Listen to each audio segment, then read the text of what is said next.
আসসালামু আলাইকুম সবাইকে। হঠাৎ করে আমরা আসলে প্ল্যান করি আমরা কক্সবাজার যাব, তাই আমরা আমাদের কোম্পানির নামে একটা টি শার্ট তৈরি করি সবার জন্যই, এবং আমরা স্লিপার একটা বাসে উঠি শ্যামলীর, যে বাসটা রংপুর থেকে আসে, এবং আমরা বগুড়া ঠনঠনিয়া থেকে বাস স্ট্যান্ড থেকে আমরা 7:20-এর দিকে গাড়িতে উঠি। এটা স্লিপার কোচ, আমরা উপরে ছিলাম স্লিপারে এবং এর নিচে বিজনেস ক্লাস সিট আছে। ডাবল এবং সিঙ্গেল আমাদের দুইটাই ছিল। সেখান থেকে টাঙ্গাইলে আমরা একটা ব্রেক পাই, সেখানে আমরা ব্রেক নিয়ে ফ্রেশ হই এবং নাস্তা পানি সারি। এভাবে আমাদের রাতের জার্নিটা শেষ হয়ে যায়।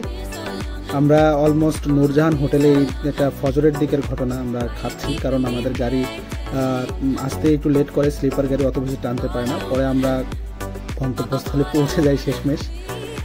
এটা আমরা দুপুরের খাবার, ওখানে গিয়ে আমরা নামাজ পড়ে দুপুরে খাবার খাচ্ছিলাম।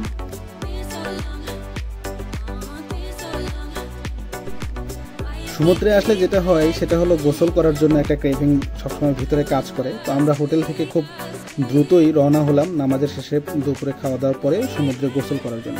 সেখানে গিয়ে আমাদের কিছু গ্রুপ ফটোশ্যুট করি। সেই ফটোশ্যুটগুলো শেষ হওয়ার পরে যে যার মতো সমুদ্রের পানিতে গোসল করার জন্য নেমে যাই। যদিও সমুদ্রের পানি অনেক বেশি লবণাক্ত থাকে, তবুও আমরা সবাই সমুদ্রের পানিতেই গোসল করতে যাই এবং আনন্দও করি সেটাতে বলে। কারণ আমরা জানি আমাদের যে ক্লান্তিটা আমাদের ভিতরে থাকে দীর্ঘ সময় ধরে, আমরা সমুদ্র তো আমাদের আশেপাশে নেই, তো যখন আমরা সমুদ্রে যাই এই পানিতেই আমরা গোসল করে নিজেদের সব ক্লান্তিকে ধুয়ে ফেলার চেষ্টা থাকি। সবাই যেন ছোট বাচ্চার মতো হয়ে যায়, সবাই গোসল করছে, সবাই আনন্দ করছে, উল্লাস করছে। এইভাবেই আমাদের বেলাটা শেষ হয়।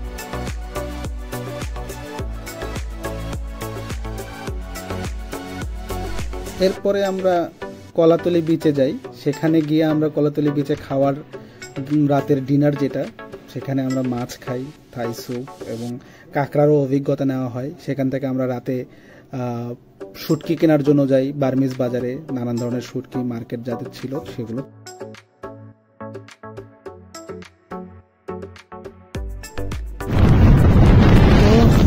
আমরা ওই দিন শেষ করলাম, মার্কেট টার্কেট শেষ হলে শুটকি বা যা যে কেনাকাটা ছিল সেগুলো বার্মিজ বাজার থেকে কিনে নিল। পরের দিন সকালবেলা আমরা হোটেলে চাবি জমা দিয়ে বললাম আমাদের চান্দের গাড়িতে মেরিন ড্রাইভ।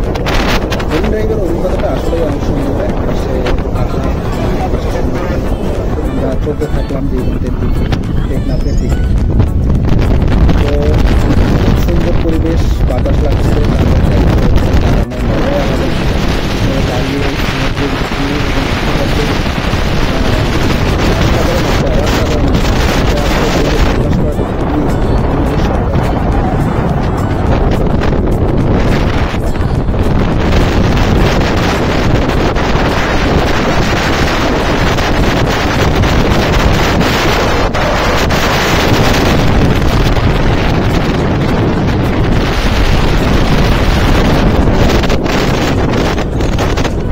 পর আমরা সেখান থেকে যাই হিমছড়িতে। হিমছড়িতে একটা ব্রেক নিয়ে আমরা উপরে উঠি। এখানে অনেক ক্লান্তিবোধ আসে সবার মধ্যে, তবে সিনারিওটা এতটাই সুন্দর, ছবির মতো সিনারিও, চোখে না দেখলে আসলে এটা বোঝাটা অনেক ডিফিকাল্ট। এত উঁচা থেকে মানে সাগরের ভিউ, একটু শব্দ, খুব সুন্দর। সেখান থেকে আমরা সবাই যাই ইনানি বিচে। ইনানি বিচটা একটা মানে খুবই মারাত্মক একটা জোন ছিল আমার জন্য, কারণ এখানে ছবি তুলছিলাম, গোসলও করছিলাম। আমি জানতাম না যে এখানে গোসল করার নিয়মটা করাটা আসলে রিস্ক হবে, কারণ এত বেশি পাথর এই বিচটাতে যে যে কোনো সময় যে কোনো বিপদ হতেই পারে। পানি তো একটা ঢেউ আছে, তার ভিতরে কোথায় পাথর আছে সেটা বোঝাটা ডিফিকাল্ট, তবে পাথরের সৌন্দর্য অসাধারণ। আমি এই পাথরগুলোতে বসে ছবি তুলছি দেখছেন, কিন্তু এর মাঝখানে আমি একটা ছোট্ট ইনজুরিও আমার হয়ে যায়। আমি পাথরে পা পিছলে গিয়ে আমি একটা আঘাত পাই হাঁটুতে। তো মোটামুটি ভালো একটা ইনজুরি হয়েছিল, যেটা কিনা আমার পরবর্তীতে হাঁটা চলাতে একটা ভালো সমস্যা হচ্ছিল।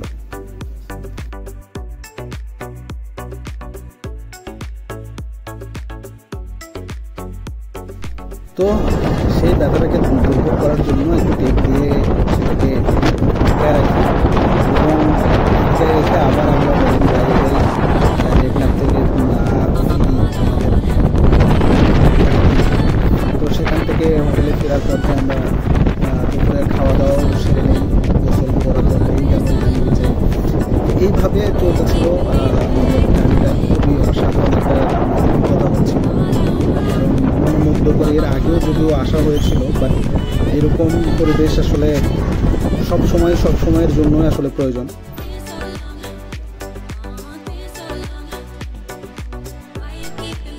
অ্যাজ ইউজুয়াল সবাই রাতের খাওয়া দাওয়া সেরে খুবই টায়ার্ড, সারাদিনই অনেক ধকল গিয়েছে সবার উপর, জার্নি করেছে, ঘোরাফেরা করেছে, আবার আগে রাত্রেও সবাই জার্নি করে এসেছে, এর জন্য রাতের বেলা তাড়াতাড়ি ঘুমিয়ে যায়।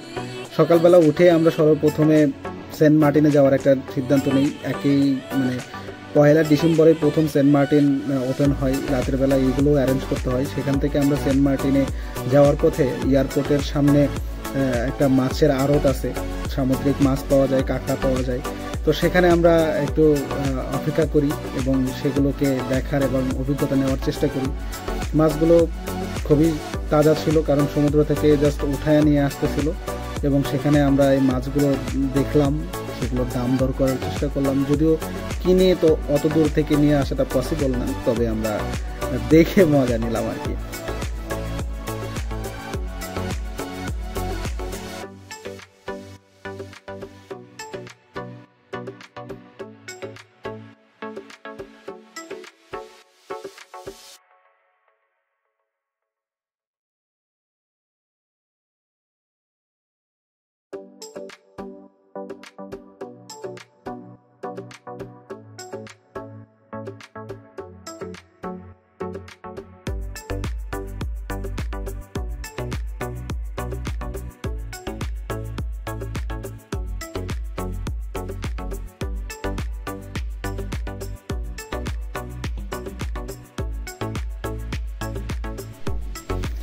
ততক্ষণে জেটি থেকে আমাদের কাছে ফোন আসছে যে আমাদের জাহাজটা খুব শীঘ্র ছেড়ে আমরা চলে আসি। আর সর্বোপরি এই পথে এসে আমি ধন্যবাদ জানাতে চাই সায়েম ভাইকে, যিনি কক্সবাজারের স্থানীয় আমাদের বড় ভাই, ফ্রেন্ড ছিলেন। অ্যাকচুয়ালি তাবলিগ জামাতে ওনার সাথে ওনার চিল্লার সাথী ছিল। উনি আমাদের সাথে সার্বক্ষণিকভাবে এই জার্নিটাতে আমাদের সাথে ছিলেন। উনি আমাদের সার্বিক সহযোগিতা করেছেন। তো ওখান থেকে আমাদেরকে জানানো হলো যে দিদিতে আমাদেরকে পৌঁছাতে হবে, তাই আমরা দিদিতে চলে যাই এবং জাহাজে উঠি। ওঠার পরে আমরা রওনা হই কক্সবাজার টু সেন্ট মার্টিন। দীর্ঘ সময়ের পর প্রায় 6 ঘন্টার মতো আমাদের লেগেছে। তবে 6 ঘন্টার মতো লাগলেও আমরা সমুদ্রের এই যে জার্নি, আমি এর আগে ঢাকা টু বরিশাল লঞ্চে জার্নি করেছি, সেগুলো তো নদীপথের জার্নি ছিল, আর বিশেষ করে রাতের বেলা জার্নি ছিল। তো রাতের বেলা একটু আড্ডা দিয়ে আমরা ঘুমিয়ে গিয়েছি, কখন পৌঁছে গিয়েছি আসলে বুঝতেই পারিনি। কিন্তু এই জার্নিটা দিন এবং রাত দুটাতেই আমি পেয়েছি। সো রাতের সাগর এবং দিনের সাগর দুইটাতেই অসাধারণ একটা ভিউ, অসাধারণ মজা, যেটা আসলে না গেলে বলে বোঝানোটা ডিফিকাল্ট। এই যে ঢেউগুলো দেখছেন, যখন এই ঢেউগুলো আসে তখন জাহাজটা একটা দোল খায়, স্থিরভাবে দাঁড়ানো যায় না। যদিও আমরা যেদিন যাচ্ছিলাম প্রথম দিন, অনেক দিন যাবৎ প্রায় 9 মাস বন্ধ ছিল Cox's Bazar two Saint Martin journey, যার কারণে অত বেশি রিস্কও নিচ্ছিল না, জাহাজও অনেক ধীরে ধীরে যাচ্ছিল, কারণ নতুন রুট। আর যে সাগরের যে উত্তাল পরিবেশ সেটাও ছিল না, আপনারা দেখতে পাচ্ছেন সাগরটা অনেক শান্ত আছে, যতটুকু ঢেউ স্বাভাবিক। এটাকে আমি ওখানে কথা বলেছি, ওরা বলেছে এটা খুবই ন্যাচারাল একটা ঢেউ, এটা হবেই সাগরে। তো তারপরেও আমরা নিজেদেরকে অনেক সময় কন্ট্রোল করা যাচ্ছিল না, এদিকে ফেলে চলতে হচ্ছিল, খুব ব্যালেন্স করতে হচ্ছিল। তো মোট কথাই অসাধারণ একটা জার্নি, অসাধারণ।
আমরা অলমোস্ট সেন্ট মার্টিনের কাছাকাছি চলে এসেছি। সেন্ট মার্টিন দেখা যাচ্ছে, তো এই অসাধারণ একটা ভিউ। এখন অলমোস্ট বিকাল 4টা বাজে।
এটা হচ্ছে সেন্ট মার্টিনের জেটি।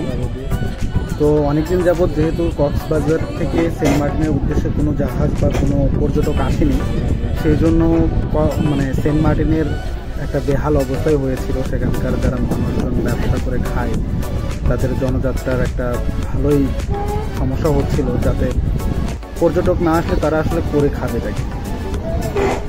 তো আমরা যখন প্রথম অনেকদিন পর যাচ্ছিলাম তখন সেখানে কোস্টগার্ড, নৌবাহিনীর লোকেরা এবং সাধারণ পাবলিকরা, যারা আমজনতা এবং ব্যবসায়ী আছেন, হোটেল এবং রেস্টুরেন্টের মালিকরা যারা আছেন, তারা সবাই আমাদেরকে ফুল দিয়ে রিসিভ করে নিয়েছিল।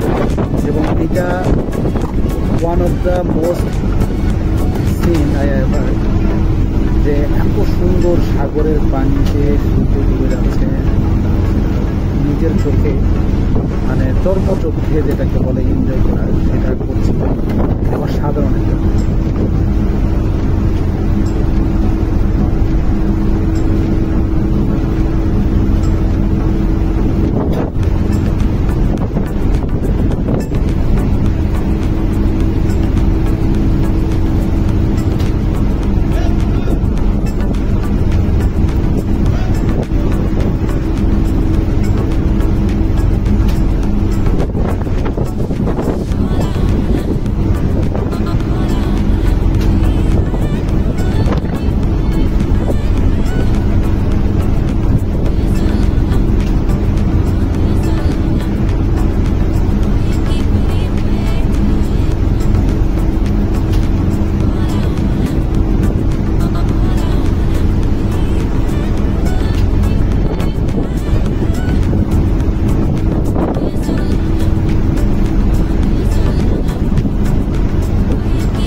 লোকেশনের যে সাউন্ডটা আপনি শুনতে পাচ্ছেন, সেই সাউন্ডটা উপভোগ করা ছাড়া আর আসলে এখানে বলার কিছু ভাষা আসলে খুঁজে পাওয়া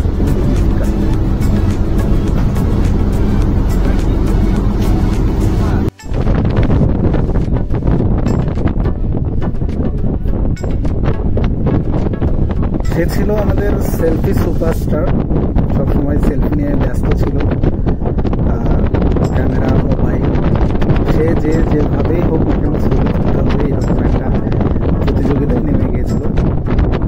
যাই হোক, সে অনেক এনজয় করেছে এবং তার পাশাপাশি আমরাও অনেক, যদিও বয়স হয়ে গেছে, তবে এনজয় করার চেষ্টা করা হয়েছে, যাতে সেই ফিলটুকু আসে আমাদের মাঝে। আলহামদুলিল্লাহ, সমস্ত প্রশংসা আল্লাহর। এত সুন্দর একটা ট্যুর আমরা অ্যারেঞ্জ করতে পেরেছিলাম এবং সেটা সাকসেসফুলি আমরা কমপ্লিটও করে এসেছি। খুবই সুন্দর একটা ট্যুর ছিল। আরও অনেক ছবি আছে, আরও অনেক ভিডিও আছে, আরও অনেক কথা আছে যেগুলো বলে শেষ করার মতো না। তবে ধন্যবাদ আমাদের সনি স্যারকে এবং আমাদের শ্রদ্ধেয় এমডি স্যারকে, যারা আসলে এই পিকনিকের ব্যবস্থা, সনি স্যার পিকনিকের ব্যবস্থা করেছে আর আমাদের এমডি স্যার আমাদেরকে অনুমতি দিয়েছে এই পিকনিকের জন্য। তো যাদের কারণে এই পিকনিকটা সফলভাবে আমরা শেষ করতে করতে পেরেছি। ধন্যবাদ ধন্যবাদ ধন্যবাদ আমাদের অন্তঃস্থল থেকে। এবং আমরা যারা গিয়েছিলাম তারা খুবই ভালো একটা মনের পরিবেশের একটা সিনারিও ছিল। কারোর সাথে কারো কোনো দুই কথা হয় নাই। সবাই খুব সুন্দরভাবে আমরা এনজয় করেছি, মজা করেছি। এবং আমাদের সবাইকেই, আমি সহ সবাইকেই জানাচ্ছি ধন্যবাদ। সো যারা ভিউয়ার্স আছেন, তারা কষ্ট করে এতদূর পর্যন্ত দেখলেন, তাদেরকেও জানাই ধন্যবাদ। আসসালামু আলাইকুম ওয়া রাহমাতুল্লাহি ওয়া বারাকাতুহু।